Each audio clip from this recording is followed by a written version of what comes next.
Hello, welcome back everybody to the layout. So I've started painting the bridge, and the first thing I've done is to spray paint it with a grey primer, and I've just hung it here like this to let it dry. Okay, so here's the bridge after a layer of primer. And what I've done next is I've cut out slots here and there, and I will put in or glue in some strips of plastic here, and I'll try and mimic some sort of a cog wheel construction here, so that is what the bridge will roll on, something like this. So some further progress on the bridge. Let me explain what I've done. So I've now gotten the sort of the cog wheel mechanism in place, and so to get that, I cut very thin strips from this sheet of polystyrene plastic that is from Evergreen Scale Models, and it is called board and batten. Let me zoom in a bit so you can see what it looks like. So just cut off some very small strips of that and glued that in place here. So that will go both at the base and on this circular part of the rolling drawbridge. The next thing I've also done is I've glued two of these structures, and those will go here.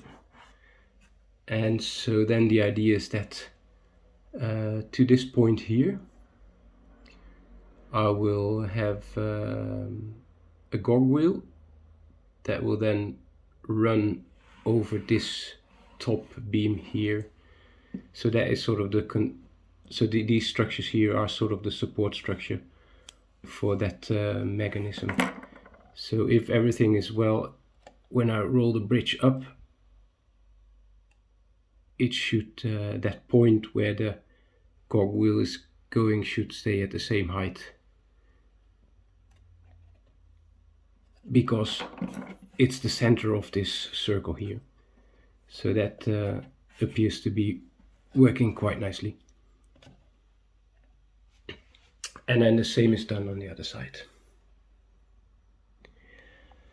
So for the drive mechanism of the bridge, I looked at this picture here, and in particular this part of the mechanism here. So this is a mechanism where you have something that's called a pinion,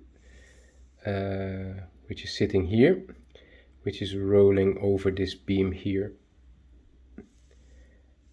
And then so that is sort of the drive mechanism that makes the bridge roll up. And so I made a drawing of that, something like this.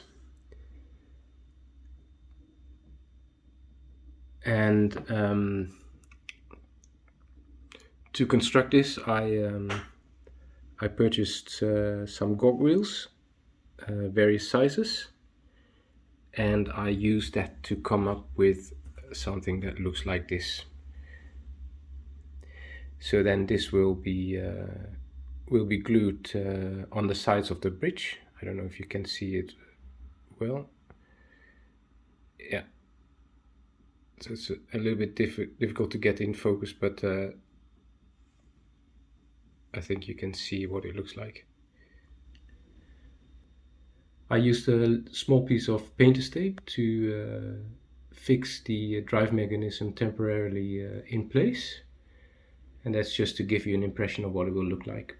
But as you can see, this is how the cog wheel, or the pinion, whatever you want to call it, will sit on top of the beam, and then so that will then make the bridge roll up like that.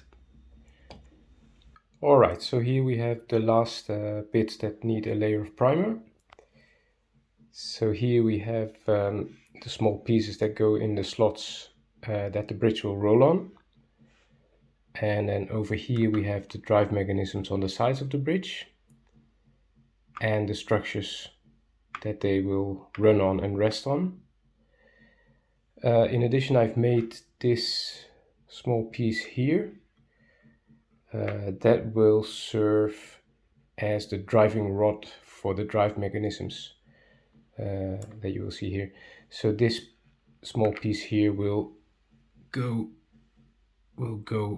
across here and then will drive the mechanisms that will sit here. All of that also needs a power supply, and for that I've made this small piece here. That piece will sit below here, so that will be glued in place here, and that will serve as sort of the power supply, so the power can come into the bridge like this and then onto this little piece, and then from there the power will go to the drive mechanisms.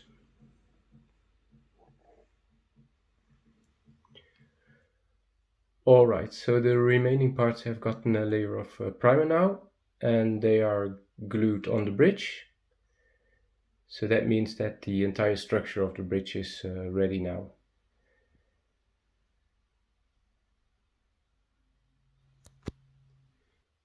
So I hope you can see the level of detail that I've given the bridge.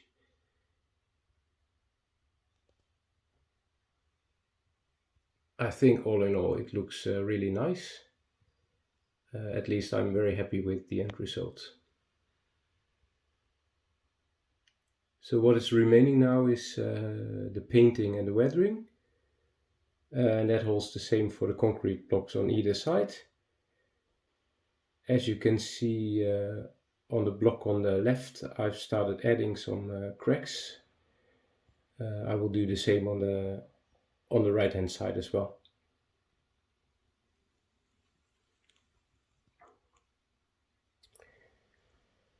For the painting of the bridge, I will be using a technique that I've seen on Jason Jensen's YouTube channel. And I first want to try it out on a small scrap piece of plastic card. So that's what you see here, and as you can see, I've also glued a few strips of plastic on top of that. I've also given it a layer of grey primer. That's the same primer that I've used on the bridge. The first thing I will add to this is a wash, which is to represent a layer of old rust. So that's going to be a wash of dark brownish colors, and for that I will be using burnt umber and also a little bit of burnt sienna. Okay, so I have given my test piece a wash of both burnt umber and burnt sienna. And so the next thing I will do is I will spray water on this. So I'll wet this, and then in the areas where I in the end want the rust to come through, I will put a little bit of salt on those areas. So then after that is dried, I will give it a coat of paint. So that will be the paint that is supposed to be the final layer, and then the idea is where the salt is, I can scrape that away so that this rust will come through. So let's give that a try. Okay, so this is now after I've wetted it and put the salt on it. So this is dried, and I'm going to give this a layer of paint now. Alright, so I've given it a layer of spray paint. So as you can see, it's a bit of a green bluish color. It's this is the spray paint that I used, and I believe this is the color number.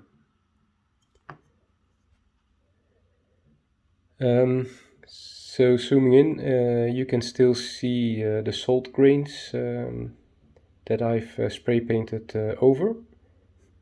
And so now the idea is that I will try and remove most of those grains so that the brownish old rust color that sits below comes to the surface. So, and to remove that, to remove the salt grains, I'm going to use a brush like this. So just cut off the bristles. So that's like 1/2 centimeter of the bristles are left. So that makes quite a stiff brush. So I think that it should be possible to remove most of the salt grains with that. Okay, so I've removed most of the salt, and the effect that I was after turned out nice in at least some of the parts. So especially on the right side you can see some of the rust color coming through, but more to the left there are also a couple of white spots, which means that I have removed all of the paint, including the primer. So that is not something I'm after, so I will have to think about how I can circumvent that when I paint the bridge. I've experimented a bit more by adding a bit more rust in different colors. I think overall the result looks quite nice. So what I've used for this is, amongst others, this set from MIG. So I've used this color to the right, it's called medium rust. And I've also used these chalks here, the one on the bottom left, that appears to be working quite nice as well. So I think all in all this will give quite a good weathered effect with a lot of rust on the bridge, and that's more or less what I'm after.